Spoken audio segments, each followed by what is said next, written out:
Kita sering menganggap kejahatan besar hanya dilakukan oleh psikopat. Namun, sejarah mencatat hal yang berbeda.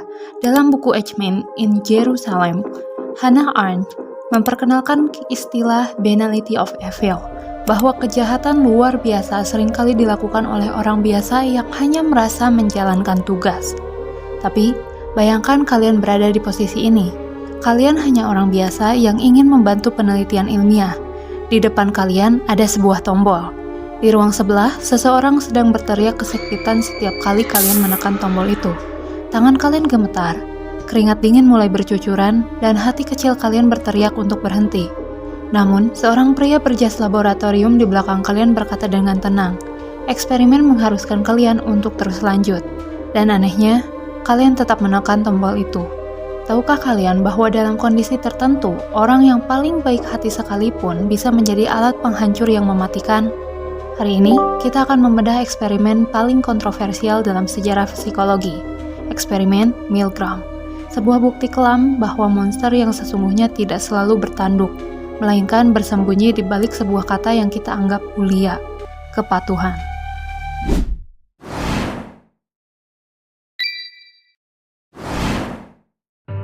Tahun 1961, seorang psikolog Universitas Yale bernama Stanley Milgram dihantui oleh sebuah pertanyaan besar. Saat itu, dunia sedang menyaksikan pengadilan Adolf Eichmann, salah satu arsitek utama Holocaust. Pembelaan Eichmann sangat sederhana namun mengerikan. Saya hanya menjalankan perintah. Milgram ingin membuktikan, apakah orang-orang Nazi memang memiliki gen jahat? Atau mungkinkah kita semua, termasuk aku dan kalian, memiliki potensi yang sama jika berada di bawah tekanan otoritas? Secara biologis, patuh pada pemimpin sebenarnya adalah mekanisme bertahan hidup. Jutaan tahun lalu, mengikuti perintah kepala suku atau orang tua memastikan kelompok tetap solid dan terhindar dari bahaya. Masalahnya, di dunia modern yang kompleks, insting evolusioner ini bisa menjadi senjata makan tuan. Kita seringkali berhenti berpikir kritis begitu seseorang yang tampak berwenang memberikan instruksi.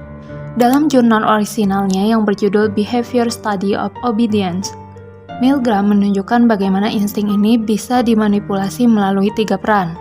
1. The experimenter, pria berjas laboratorium yang dingin dan tegas. Dia adalah simbol kekuasaan. 2. The learner, seseorang yang diikat di kursi listrik di ruang sebelah. Faktanya, dia adalah seorang aktor yang tidak benar-benar disengat listrik. Ketiga, the teacher. Ini adalah subjek penelitian yang sesungguhnya. Orang-orang biasa seperti guru, tukang pos, atau insinyur yang tidak tahu bahwa ini adalah sandiwara. Aturannya sederhana, setiap kali si learner salah menjawab pertanyaan, si teacher harus menekan tuas sengatan listrik. Dan aturannya absolut. Setiap kesalahan berarti tegangan listrik harus naik lebih tinggi, hingga mencapai level yang mematikan. Mengapa orang-orang baik ini tidak berhenti? Jawabannya ada pada sebuah fenomena psikologis yang disebut Milgram sebagai agentic state, atau keadaan agen.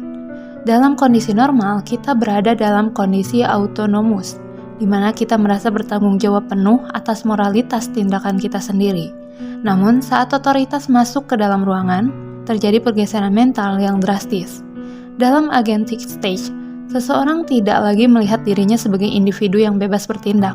Mereka merasa menjadi agen atau perpanjangan tangan dari keinginan orang lain. Tanggung jawab moral seolah-olah berpindah ke pundak si pemberi perintah. Di pikiran mereka muncul tameng mental. Saya tidak bersalah, saya hanya menjalankan prosedur. Disinilah konflik batin yang menyiksa terjadi. Di satu sisi ada tekanan moral, subjek mendengar teriakan kesakitan, gedoran pintu, hingga keheningan yang mencekam dari ruangan sebelah. Hati mereka berontak. Namun di sisi lain, ada tekanan otoritas. Setiap kali subjek ragu dan bertanya, haruskah saya berhenti? Si peneliti hanya menjawab dengan 4 kalimat dingin yang mematikan. Tolong lanjutkan. Eksperimen mengharuskan kamu untuk terus lanjut. Sangat penting bagi kamu untuk terus lanjut. Kamu tidak punya pilihan lain. Kamu harus lanjut.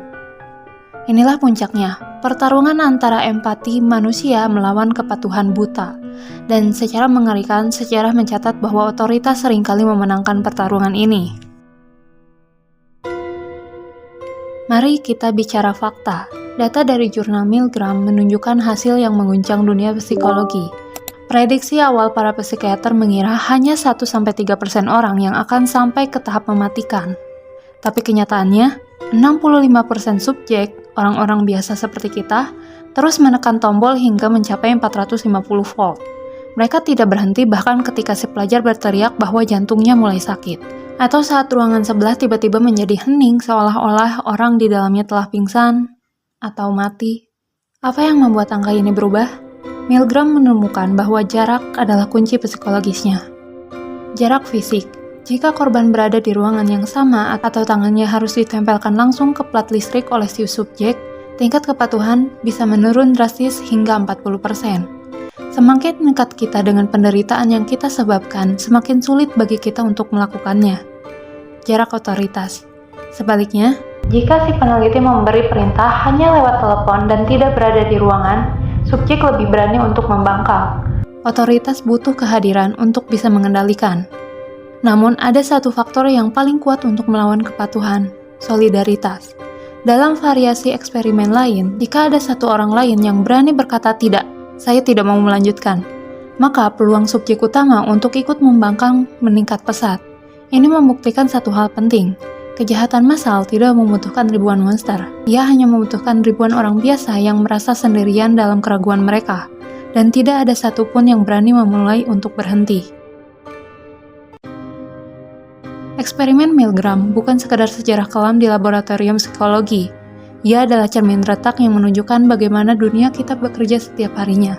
Tanpa sadar, kita sering terjebak dalam ruang eksperimen yang sama di kehidupan nyata.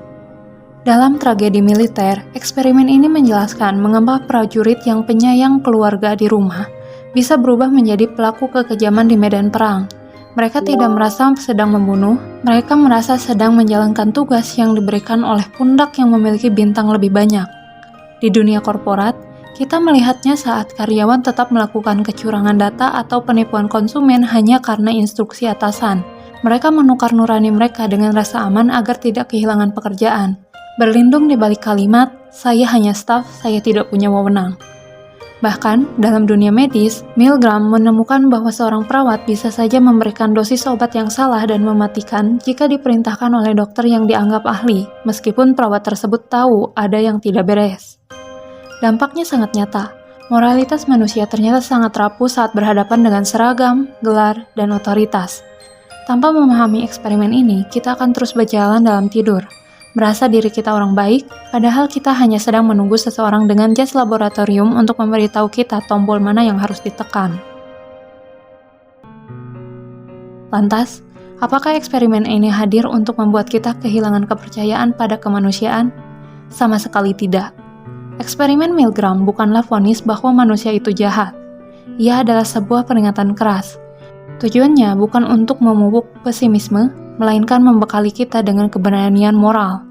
Harapannya, saat nurani mulai berteriak, kita memiliki kekuatan untuk berhenti sejenak, berpikir jernih, dan berani berkata tidak, siapapun yang memberi perintah. Karena pada akhirnya, pertahanan terakhir melawan kekejaman bukanlah hukum atau aturan, melainkan kesadaran individu bahwa kita tetap bertanggung jawab atas setiap tindakan yang kita lakukan. Sekarang, bayangkan kalian berada di kursi itu. Di depan kalian ada tuas-tuas tegangan tinggi yang siap menyakiti sesama. Jawab dengan jujur, di tegangan berapa kalian akan berhenti? Apakah kalian akan tetap menjadi bagian dari 65% orang yang terus menekan tombol hingga akhir? Tulis pendapat jujur kalian di kolom komentar. Mari kita diskusi. Sekian pembahasan kali ini, jangan lupa like dan share jika video ini bermanfaat, isi kolom komentar jika ada hal yang ingin disampaikan, subscribe juga channel YouTube ini untuk konten menarik lainnya. Terima kasih, Assalamualaikum warahmatullahi wabarakatuh, dan bye-bye.